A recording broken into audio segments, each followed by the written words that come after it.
Hello and welcome to Simplified Medical Biochemistry.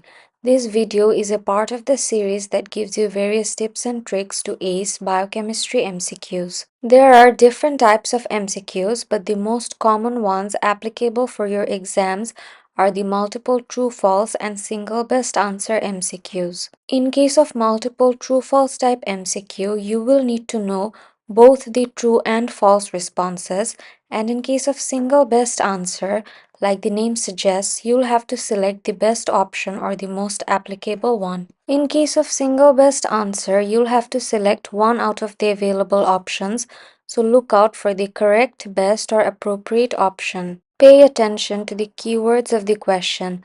The question states, which one of the following is the homopolysaccharide of fructose? Notice that all of the given options are of homopolysaccharides, but out of all the options, only one will be the correct answer. The single correct answer is inulin in this case, as that is the only homopolysaccharide among the options which is made up of fructose. Here you can see the examples of three monosaccharides, glucose, fructose, and galactose.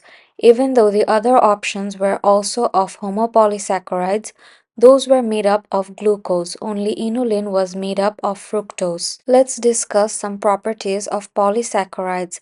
They usually contain more than 10 monosaccharide units and are connected by glycosidic bonds, so each monomer of sugar is connected to each other through glycosidic bond, which then creates a polymer of multiple sugar units called polysaccharide. Just to show you a quick comparison, when multiple monomers of sugar are connected to each other through glycosidic bond, it creates carbohydrates.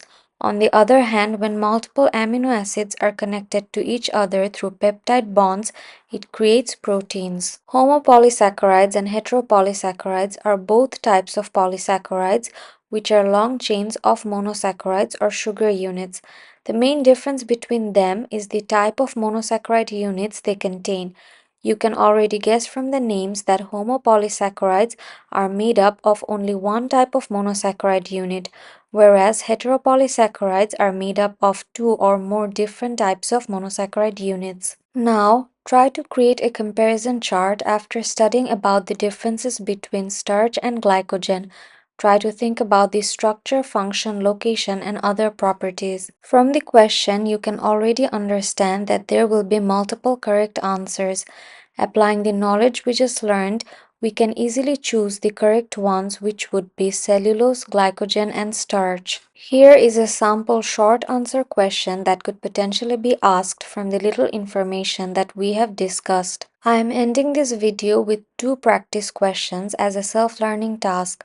Please focus on the keywords of the question and answer in the comments if you can identify if these example questions have a single best answer or multiple correct answers.